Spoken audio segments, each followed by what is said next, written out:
Welcome to Valley Newsline.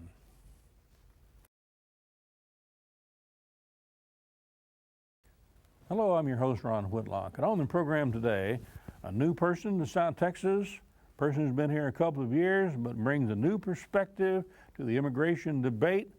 Dr. Van Reidhead, Dean of College of Social and Behavioral Sciences at UTPA, University of Texas Pan American. Dr. Reidhead, welcome to Valley Newsline. Thank you for having me. Welcome to South Texas. We need new perspectives on the immigration issue, guest worker, where to build a fence or not build a fence, immigration reform, all of those things. What's University of Texas Pan American doing about national security? What's UTPA doing in this discussion? Well, this is one of brand new program at the college. It is a brand new program. This is one of the an exciting story, one of the many exciting stories that's being told in the Rio Grande Valley right now, and that is the University of Texas Pan American is an emerging research university. And as a part of that effort, we went after competitively, head-to-head with about 40 other universities nationally, a Center for Academic Excellence funded by the Office of the Director of National Intelligence, so that we could bring here the funds to be able to engage students and faculty and the community in this area in the national security debate. So we're in the process of building this center. What a better place here on the Mexican border. There is no better place. And as I talk with other scholars around the country and people at think tanks and so forth, and they find out what we're doing, it is an exciting thing. What do you tell them when they ask you questions that typify what Lou Dobbs and O'Reilly and the rest of them are saying on national television? They seem to have the same attitudes that these talk show hosts have? No, they don't. It's interesting because on the one hand, they're sympathetic to the views. I think there's nobody that isn't sympathetic to the plight of the middle class and the declining purchasing power of the dollar that the middle class is facing. But I think that people looking at the globalization process from a large perspective as well as from a very detailed research perspective believe that those are well-meaning but naive points of view. Is the plight of the middle class, are there problems and are there circumstances totally caused by these Mexican legal and illegal coming to this country to do jobs that many people think or say, like Senator Cornyn and Hutchinson claim, that jobs that U.S. citizens will not fill and will not take? Well, personally, I don't think so. And I think if we look at it in historical perspective at the many times that countries in the world have gone through big economic transformations, you always have these problems of transition. But one of the things that the lower wages that Mexican immigrants in the United States take is that it creates better prices at the supermarket and better prices down at the hardware store for you and for me, and we are middle-class Americans.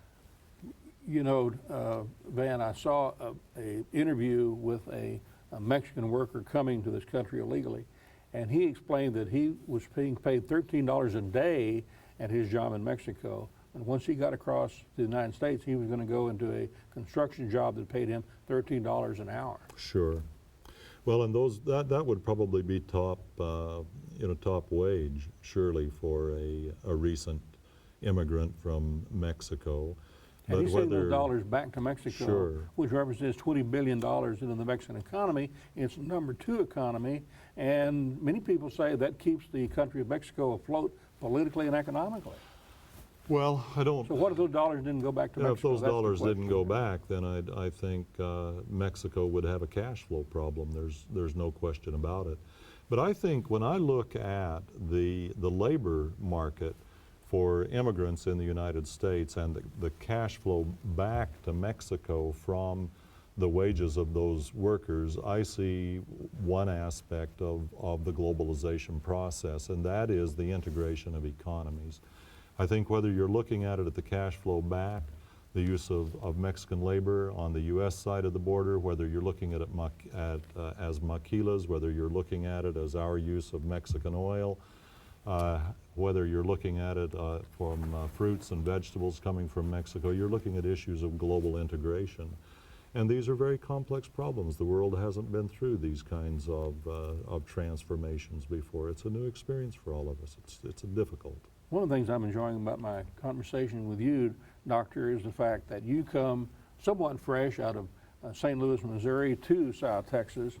What different perspectives do you see people in the Valley taking as it relates to national security and having? People in Mexico, how do they see national security? And how do the neighbors and friends and others in academia where you worked in St. Louis have about national security? How do they differ? Missouri, Texas, Mexico. Missouri, it depends on who you're talking to. Missouri is it's an old manufacturing town. It's a labor town, so if you're talking with somebody at the Chrysler plant out in Fenton, Missouri, just southwest of St. Louis, who is going to lose his job because of cutbacks in Chrysler, then that person is going to have a different view than a scholar at the University of Missouri St. Louis who is studying immigration issues. So I think it depends on who. If you're talking about the average working person on the street, they tend to think that the immigration issue is a pretty simple issue, that you can solve it by staunching the flow of immigrants, that if you were to do that, that then suddenly wages would go back up, the economy would get better, be more money for the table, and that it would be that easily solved. If and the Chrysler worker feels that these Mexican workers, illegal or otherwise, coming to this country are really, in fact, causing him to lose his job at Chrysler. Absolutely. Okay. Yeah, so absolutely. Coming to the Rio Grande Valley, you've been here 2 years.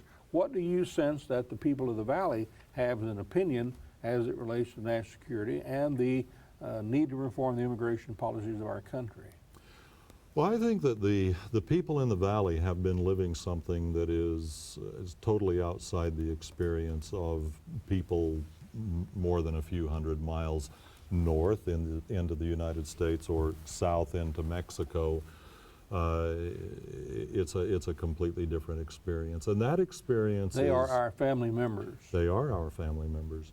That is an experience in which this border is a fluid reality. Everybody is related on both sides of this border. Families are related, the economy is related, the environment is the same. That river is just an arbitrary boundary. What's your attitude about people in Mexico? How do they see all of this, especially when we're talking about possibly guest worker, building a fence, some areas, maybe building a fence even from here to Laredo? Couple of things. First, let's take a look at what Mexican policymakers who have been stationed by the national government along the border, maybe in consular service on this side of the border, academics who are studying the issues in Mexico, very sophisticated people. Let's take a look at what they think first about the fence. They face the same dilemma in Mexico that we face in the United States. But on their southern border. But on their southern border, and that is that Mexico City looks at the border as a dividing line. Washington looks at the border as a dividing line.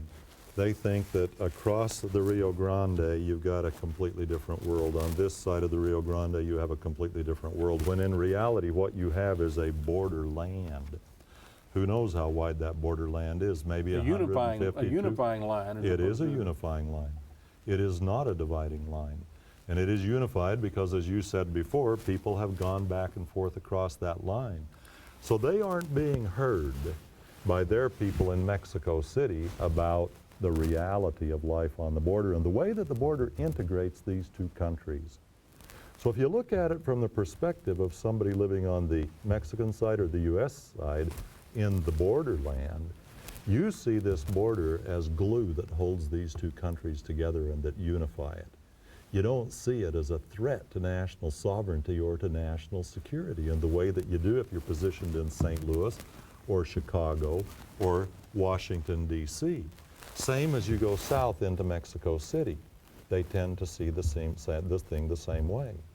So the folks in Mexico are deeply concerned that people come from Mexico City and listen and say, yes, like Secretary Chertoff, go back to Mexico City and do the same old thing they'd planned before, because that's where opinion in Mexico City has it. Same thing here. So that's one thing. Now, if you're interested, we'll also talk about what are the real national security issues in Mexico versus the real national security issues in the United States. And we could even throw that into Canada as well. The federal government's policies on immigration and national security, how has it affected our neighbor to the south, Mexico?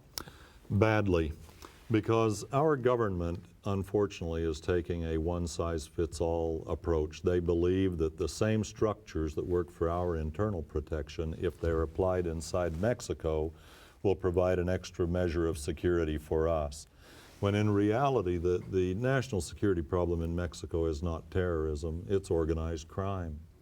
So the greatest threat to United States security is the possibility that Mexico will not get a grip on growing organized crime in that country. So what we're doing by requiring them in order to conform, in order to qualify to continue to do business with us, to put in place the same structures we have, is that we're diverting billions of precious, scarce Mexican dollars that they need to put in to securing their own internal borders against organized crime. And you've also told me and claimed that we in this country, through our dealings with Mexico over the last year, 2 years, almost caused us to have a leftist socialist president in the last Mexican election. Well, it could very easily have happened. And the reason that is the case is because we have not read what this fence means to Mexico,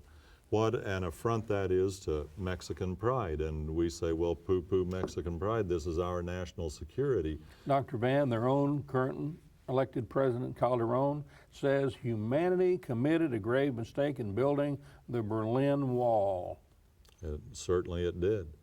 You don't keep related people apart for very long. It was impossible to keep the German people apart. Now, a very large percentage of the United States for a long time has been Hispanic, of Mexican descent, Spanish colonial descent, you name it.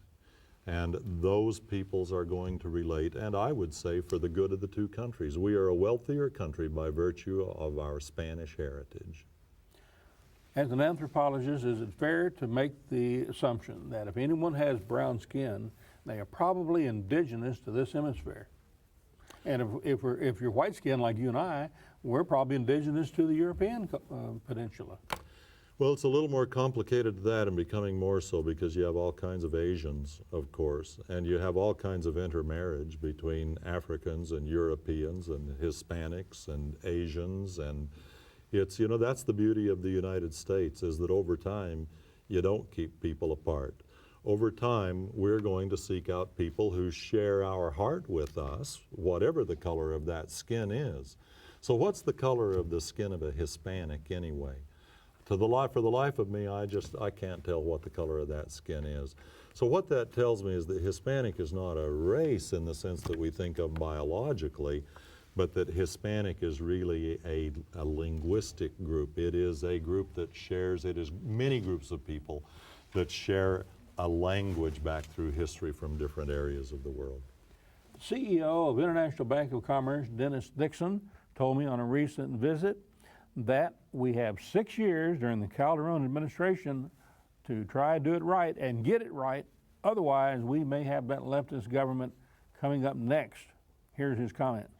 For the sake of a couple of 100,000 votes, we would have had a leftist in Mexico. We came that close to having, I think, an absolute disaster. And if nothing done in the next 8 years, what could happen? Well, we have 6 years. 6 years. 6 years of this president, Calderon, to basically bring Mexico back to the center, because also we need to recognize that Calderon is a minority president. He was only elected with 35% of the vote. We have a cooperative country who's got problems. We ought to be focusing on solving their problems and not adding to them. If we cut off the supply of money coming from these undocumented into Mexico, we'll destroy their economy. People are failing to connect all the dots. We're not understanding the ramifications of all of our decisions and how they affect everything that's going on here. And so if we make this decision over here, what are the effects all over here? And we're not thinking this thing through carefully. And so if when we go out here and build a wall and we send a message to our neighbor that we've got a Berlin Wall down here in South Texas, what kind of a message does that send to the average Mexican on the other side of the river over there who's looked at the America as a dream country, as a place where they can possibly achieve the same kind of economic security over time in their own country, and we're being told, stay out, we don't even want you to see us, we're going to build a wall so you can't even look across the border. I mean, what kind of a message is that? I think it's horrible. And so we need to think. Does that play into the hands of those who would be a leftist president in 6 years? Oh, absolutely. I think if Calderon is not successful, Mexico will have a leftist president. I mean, he's standing in the wings. They're ready to catch the ball. I mean, the American government needs to understand that the success of this future relationship with Mexico is dependent upon this next 6 years of this man's term. And I think it's going to be most defined in the first 3 years. You just heard what Dennis Nixon told me about the fact that he thinks we have 6 years during the Calderon administration to get our relationship improved with Mexico. Otherwise, we may do what you said we almost had happen, and having a leftist socialist president administration in our neighbor to the south. Well, I think anybody living on the border knows that that's a very real possibility, because we see at very close hand, we live to an extent because of our relationship to Mexico, the experience of Mexicans. We feel it. And we know the frustrations of promises of economic development, promises of improved life, and yet you have a huge flow of immigrants from Veracruz to Reynosa, Mexico, not the United States, looking for better jobs in the maquilas. So you have big tensions going on in Mexico, and the government has got to deliver, and they need a good partner in the United States to accomplish that.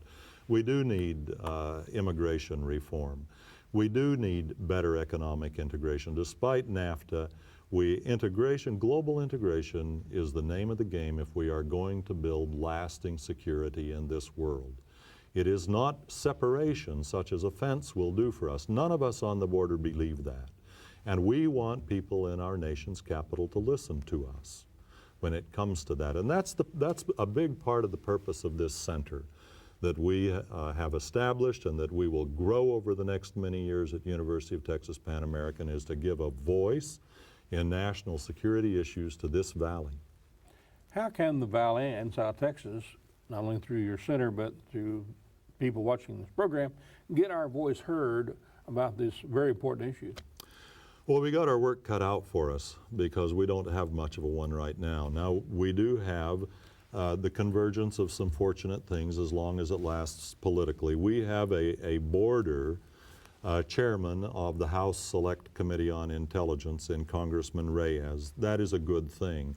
But that will pass away when the Republicans come back into power. So we've got to build enduring infrastructure, and that's where the university comes in.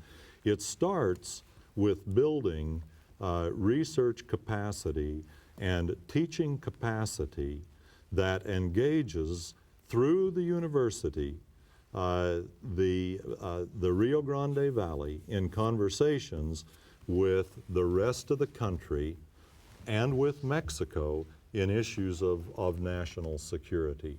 And that is what we are out to do. And our goal is in 5 years to have every university, every research university in the United States and in Mexico realize that UTPA is a major voice in the border security discussion. Talk to us about the symbiosis of Monterey, Maquilas in Reynosa, Matamoros, Brownsville, McAllen, and all that's happening along this frontera of Mexico and this frontier the United States working together. If only Mexico City will leave it alone and not ruin it, or the District of Columbia within the Beltway do the same. Well, we occupy a prime piece of real estate. If you draw a straight line from the nearest western coast of the United States, in other words, the point of entry from the east, from Japan, China, Thailand, the Philippines, Australia to the west coast of the United States, and then channeling goods that are going to add value to manufacturing process, go into automobiles in the Midwest and so forth. The nearest point from the coast isn't San Diego. It's from south of Mexico City right up to Monterey and into Reynosa and McAllen. If Monterey weren't there, the closest point would literally be from south of Mexico City and a beeline right straight to Reynosa and McAllen. We sit in a classic central location. Catbird seat? We are in the catbird seat.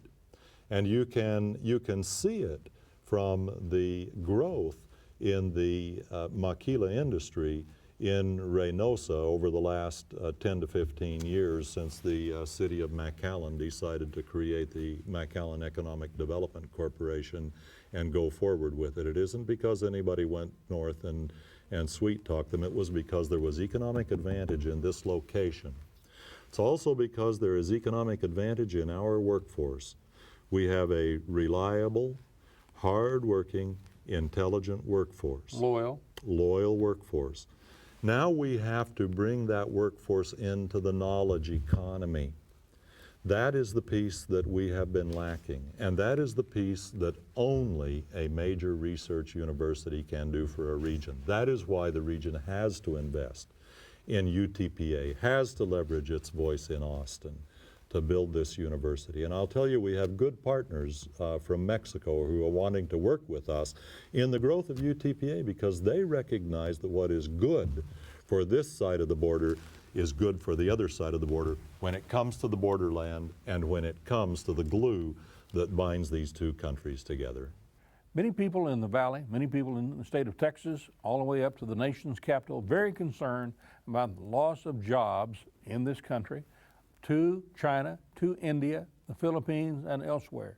Is it really a hemispheric battle over these jobs, and we've got to partner up with our neighbors to the south, Mexico and Central America, in order to save jobs in Middle America?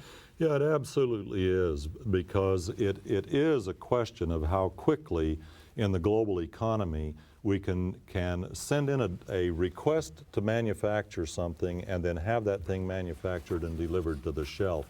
And so location, location, location is the same in manufacturing as it is in real estate. Dr. Reidhead, thank you for coming and appearing on Valley Newsline. Hope to have you back again sometime. I Thank you for appreciate joining you us till next time here on Valley Newsline. Adios.